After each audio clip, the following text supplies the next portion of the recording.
வணக்கம் குருஜி. வணக்கம் சார். ஆடி மாத ராசி பலன் உங்களோட பாஷையில் சொல்லணுனாக்கா சூரிய பெயர்ச்சி ஒரு இன்ட்ரோ கொடுங்க. ஆக்சுவலாக ஒவ்வொரு மாதமும் இந்த சூரிய பகவான் நகர்வு தான் நமக்கு தமிழ் மாத பிறப்பு அப்படி வருது. அந்த வகையில் இந்த சூரிய பகவான் இப்போ ஆடி மாதம் கடகராசிக்கு வரார். கடகம்ங்கிறது அவரோட நட்பு வீடு தான், சந்திர பகவானோட வீடு. அந்த இடத்துல பார்த்திங்கன்னா குரு இருக்கார்.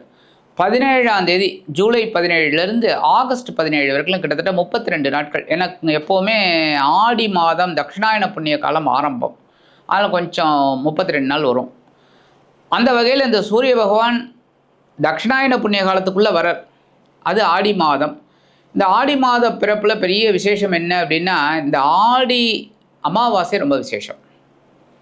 ஆடி மாதம் வர அமாவாசை ரொம்ப விசேஷம். தர்ப்பணம் பண்ணாதவெல்லாம் அன்றைக்கி பண்ணினா ரொம்ப விசேஷம். ஏன்னா ஆடி, தை, மகாலய அமாவாசை மூணையும் கொடுத்தாலே ரொம்ப விசேஷம். அடுத்தபடியாக இந்த தட்சிணாயன புண்ணிய காலம் அப்படிங்கிறது தேவர்களுக்கு மாலை பொழுது ஒரு 3 மாதம். அதுக்கப்புறம் 3 மாதம் ஒரு 2 மாதம் இரவு பொழுதாகும். அப்புறம் அதிகாலை, அது பார்த்திங்கன்னா மார்கழி மாதம் அதிகாலை. ஆக இந்த சூரிய பகவானோட நகர்வை வச்சு தான் நம்ம சொல்கிறோம். ஆமாம். இப்போ இந்த ஆடி மாதம் அப்படிங்கும்போதே கிரக அமைப்புகள் அப்படின்னு முக்கியமாக பெரிய பெரிய கிரகங்கள் தான் நம்ம பேசுகிறோம். அந்த வகையில் இந்த குருவோட இந்த சூரியன் சேர்றார் கடகத்தில். அடுத்தபடியாக சிம்மத்தில் கேது இருக்கார், கும்பத்தில் ராகு இருக்கார், மீனத்தில் சனி இருக்கார். இப்போ சனி பகவான் ஒரு 26ஆம் தேதியிலேருந்து வக்கரமடைகிறார். ஆமாம், இந்த மாத கடைசி. ஆமாம், மாத கடைசியில் வக்கரமடைகிறார். அது ஒரு 2-3 மாதம் இருப்பார், அங்கேயே அதை வக்கரகதியிலேயே இருப்பார். அதை நம்ம தனியாக பார்ப்போம். இப்போ இந்த ஆடி மாதம் சூரிய பகவானோட பெயர்ச்சி கடக ராசியில் புனர்பூசம் 4ஆம் பாதம், பூசம், ஆயில்யம். இதில் பார்த்திங்கன்னா புனர்பூசம்ங்கிறது குருவோட நட்சத்திரம், நட்பு தான். சனி பகவான் மட்டும்தான் கொஞ்சம் கான்ட்ராவர்சியாக இருக்கும். பூசம், ஆயில்யம் புதன் கூட இளவரசன் தான், அதனால் ஓரளவுக்கு அட்ஜஸ்டபிள். இந்த வகையில் இந்த சஞ்சாரம், சூரியனோட சஞ்சாரம் இருக்குது. இப்போ இந்த ஆடி மாதம் அப்படிங்கும்போதே ஆடி பூரம் ரொம்ப விசேஷம். அதேமாரி அம்மன் வழிபாடு, பட்டி தொட்டிலெல்லாம் பார்த்திங்கன்னா அம்மன் வழிபாடு பிரமாதமாக இருக்கும். ஏன்னா ஆடிங்கிறது அவ்வளோ பெரிய விசேஷமான ஒரு இது, காற்று காலம் அது. ஆக இந்த ஆடி மாதத்தில் இந்த சூரியனோட பெயர்ச்சி எப்படி இருக்கும் அப்படிங்கிறத பார்ப்போம். அதுக்கு முன்னாடி சப்ஸ்கிரைப் பண்ண அனைத்து இனிய நெஞ்சங்களுக்கும் ஆன்மீகம் ப்ளஸ் சார்பாக நன்றிகள், வாழ்த்துக்கள். அதே சமயம் ஜாதகம் பார்க்கணுன்னா வாட்ஸ்அப்பில் வாங்க, அதுதான் கரெக்டாக இருக்கும். ஏன்னா நிறைய பேரோட ஃபோன் எடுக்க முடியல, அதனால் வாட்ஸ்அப்பில் வாங்க. இப்போ இந்த பதிவில் நம்ம சூரிய பகவானோட பெயர்ச்சியை பார்ப்போம். ஒவ்வொரு ராசிக்கும் என்னென்ன பலாபலன்கள் அப்படிங்கிறத பற்றி இப்போ பார்ப்போம். ரிஷபராசி. இந்த ரிஷபராசிக்கு ஆடி மாதத்தில் இப்போ 3ஆம் இடம் சொல்லக்கூடிய கடகத்தில் குருவும் சூரியனும் சேர்றாங்க. உங்களோட பாஷையில் சொல்லணும் அப்படின்னாக்கா, உங்களோட பாஷையில் பொதுவாகவே சூரிய பயிற்சி அப்படின்னு எல்லா பாஷை என்ன கிடைக்கும் போயிட்டு தப்பா எடுத்துக்காதீங்க. சூரிய பயிற்சின்னு சொல்லுவீங்க இல்லையா, நீங்க அதை தான் சொல்லுவீங்க. நான் தமிழ் மாத ராசி பலன் சொல்லுவேன், அந்த ஆடி மாத ராசி பலன் அப்படின்னு சொல்லுவேன்.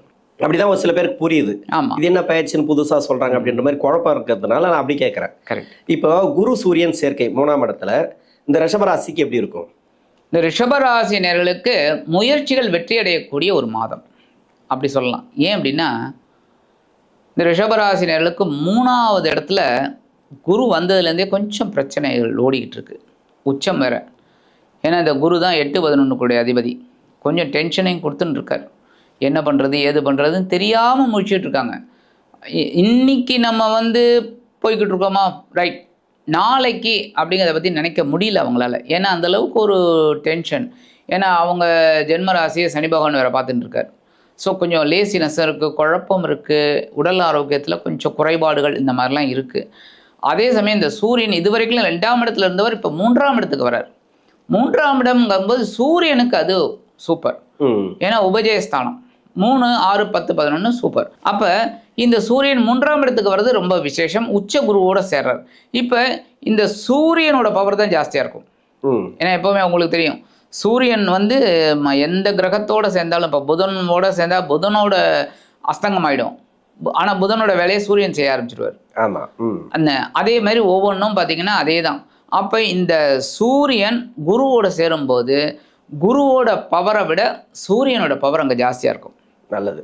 அப்போ இவங்களுக்கு இந்த முயற்சிகள் இப்போ வெற்றி அடையக்கூடிய ஒரு காலம். அப்போ இவங்க என்ன பண்ணணும்? முயற்சிகளை மேற்கொள்ளணும். அந்த லேசினஸை கொஞ்சம் ஒதுக்கி வச்சுட்டு முயற்சிகளை இவங்க எடுத்தாங்கன்னா ரொம்ப வெற்றி. அதான் எது சார்ந்து முயற்சி எடுக்கணும் இப்போ எடுக்கலாம். ஆமாம், அவங்களோட வேலை தொழில் எதுக்கோ ஒரு முயற்சி எடுக்கணும் அப்படின்னு தள்ளி போகாமல் இப்போ எடுக்க. கண்டிப்பாக. இப்போ ரிஷபராசிக்கு வந்து கொஞ்ச நாளாக வேலை பிரச்சனை போயிட்டு இருக்கு. இந்த சனி பயிற்சிக்கு பிறகு சனி ராசியை பார்க்குறாரு ஒன்று, கொஞ்சம் மந்தத்தன்மையை ஏற்படுத்தி கொடுக்குறாரு. ஸ்லோ. நீங்கள் சொல்றது இப்போ வந்து முயற்சி பண்ணுங்க, அதுதான் நீங்கள் அதை சொல்ல வரீங்க. ஆமாம். இப்போ வேலை சம்பந்தமான பிரச்சனைகள் தீருமா? ஏன்னா 4ஆம் அதிபதி தான் சூரியன், குருவோடு சேரும்போது கொஞ்சம் பலம் கூடும்னு சொல்றீங்க இல்லையா? ப்ரொமோஷன் எதிர்பார்க்குறவங்களுக்கு ப்ரொமோஷன், இல்லைன்னா வேலை மாற்றங்களை எதிர்பார்க்குறவங்களுக்கு வேலை மாற்றங்கள், இடமாற்றத்தை எதிர்பார்க்குறவங்களுக்கு எது வேலை சம்மந்தமாக எப்படி இருக்கும்? கண்டிப்பாக உத்தியோகம் சம்மந்தமாக இவங்களுக்கு ஒரு நல்ல மாற்றம் கிடைக்கும். இந்த உத்தியோகம் சம்மந்தமாக இவங்க எடுக்கிற முயற்சிகள், இப்போ ப்ரொமோஷனை எதிர்பார்த்து அவங்க வந்து முயற்சி எடுத்தாங்கன்னா வெற்றி கிடைக்கும். அதேமாரி புதுசாக வேலை தேடுறவங்க முயற்சி எடுக்கணும். என்ன, அந்த லேசினஸை தூக்கி எறிஞ்சிடணும். ஏன்னா அது கண்டிப்பாக கொண்டு வரும்.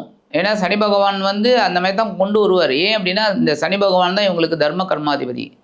கண்டிப்பாக ஒரு பிரச்சனையை தான் கொடுப்பார், அந்த லேசினஸை கொடுப்பார். பட் நம்ம அதுக்கு ஏற்ற மாதிரி அவங்க ஏற்றிக்கணும். ஏன்னா சுக்கிரன் ராசிநாதன், சுக்கிரனோட அந்த கலையை நம்ம எடுத்துட்டு அதில் இறங்கணும். குரு வந்து ஓரளவுக்கு அன்ஃபேவரபுளாக இருந்தால் கூட சூரியன் சேர்றதுனால வேலை தேடுறவங்களுக்கு நல்ல வேலை வாய்ப்பு கிடைக்கும் முயற்சிகளின் பேரில். அதேமாரி புதுசாக வேலை தேடுறவங்களை விட வேலையில் இருக்காங்க பாருங்க, அவங்களுக்கு ஒரு அற்புதமான மாற்றங்கள் கிடைக்கும். அடுத்தபடியாக ப்ரமோஷன், அது மாதிரிலாம் இடமாற்றம், இதெல்லாம் எதிர்பார்த்துருந்தாங்கன்னா கண்டிப்பாக கிடைக்கிறதுக்கு இவங்களுக்கு வாய்ப்புகள் நிறையாவே இருக்குது. அதாவது வேலை சம்மந்தமாக நல்லாயிருக்கும் அப்படின்னு. நல்லாயிருக்கும். இப்போ இந்த தொழில் செய்யக்கூடிய நபர்களுக்கு இப்போ முதலீடெல்லாம் போடலாமா அந்த டைமில்?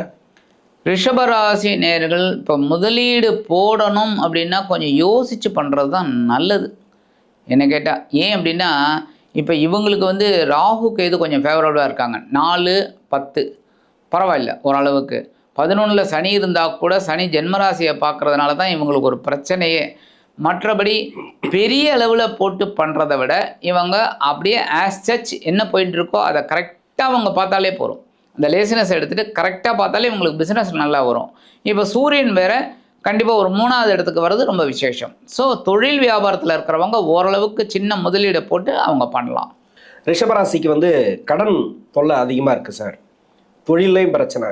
இப்போ கடன் பிரச்சனை தீருமா? ரிஷபராசி நேயர்களுக்கு கடன் இல்லைன்னு நீங்கள் சொன்னீங்கன்னு வச்சுக்கோங்க, அதுதான் எனக்கு சந்தோஷமாக இருக்கும்.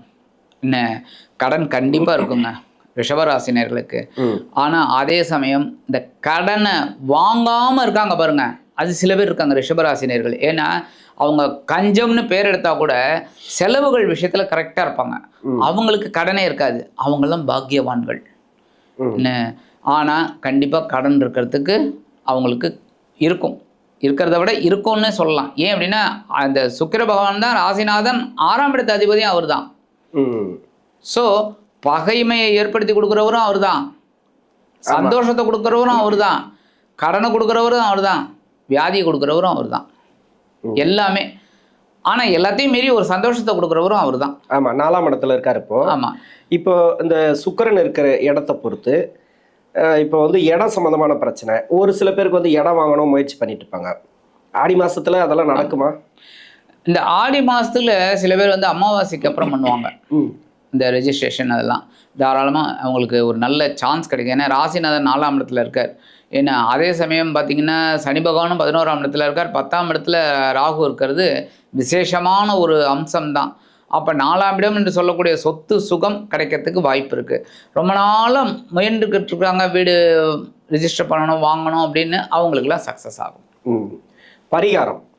பரிகாரம் அப்படின்னு பார்த்தீங்கன்னா கண்டிப்பாக இவங்க வந்து ஞாயிற்றுக்கிழமை காலையில் 6லேருந்து 7 நிறைய பேர் கேட்டுக்கிறாங்க. எப்படின்னா எப்போ வேணாலும் பண்ணலாமான்னு. எப்போவுமே அந்தந்த ஹோரையில் அந்தந்த கிரகங்களுக்கு நம்ம பண்ணோம்னா ரொம்ப விசேஷம். ஏன்னா இப்போ ராகு காலத்தில் கூட நீங்கள் வேலை செய்யலாம். இப்போ ஒரு இடத்துக்கு போகிறோம், ஒருத்தரை பார்க்க போகிறோம், ராகு காலத்தில் தான் பார்க்க முடியும். இப்போ ஒரு மினிஸ்டரை பார்க்க போகிறோம் சார், அப்போ அவர் ராகு காலத்தில் தான் வர சொல்கிறார். அப்போ இல்லை சார் நான் ராகு காலத்தில் வரமாட்டேன் அப்படின்னா நம்மளோட ஒர்க்கு போயிடும். ஆமாம், ஆனால் அவருக்கே தெரியாது ராகு காலம்ட்டு. தெரியாது, ஏதோ டைம் சொல்லுவாங்க. ஆமாம், ஏன்னா டைம் தான். மற்றபடி இந்த ராகு காலம் ஏமகண்டம் அதெல்லாம் பார்த்து நிறைய பேர் வந்து இறங்க மாட்டாங்க. அப்போ அவங்க சொல்லும்போது அவங்க ராகு காலம் கழிச்சு தான் வெளியில் போகிற மாதிரி இருப்பாங்க. அப்போ அந்த ராகு காலத்துக்குள்ளே வாங்கம்பாங்க. அப்போ நம்ம ஹோரை நல்லா இருந்துன்னா போயிடலாம், பிரச்சனை இல்லை. ஹோரை எல்லாத்தையுமே அடிச்சிடும், ராகுகாலம் யமகண்டம் எல்லாத்தையும். அதுக்காகத்தான் அந்தந்த கிரகங்களுக்கு அந்தந்த டயத்தை கொடுக்குறாங்க. அப்போ காலையில் 6லேருந்து 7 சூரிய ஹோரை சூப்பரான டைம். போயிட்டு கோவிலில் ஒரு அர்ச்சனை பண்ணிட்டு வர சொல்லுங்கள் சூரிய பகவானுக்கு. என்ன ஒரு 4 வாரம் அவ்வளோதான். ரொம்ப அற்புதம், நல்ல ஒரு முன்னேற்றம் கண்டிப்பாக கிடைக்கும் இந்த ஆடி மாதம். ஸோ இந்த அர்ச்சனை பண்ணி இந்த சின்ன பரிகாரம் இவங்க பண்ணினாலே இந்த ஆடி மாதம் இவர்களுக்கு இந்த சூரிய பகவானோட பெயர்ச்சி அற்புதமான ஒரு முயற்சிகளில் வெற்றி கிடைக்கக்கூடிய ஒரு மாதமாக அமையும் என்று கூறி விடைபெறுகிறேன். நன்றி. நன்றி.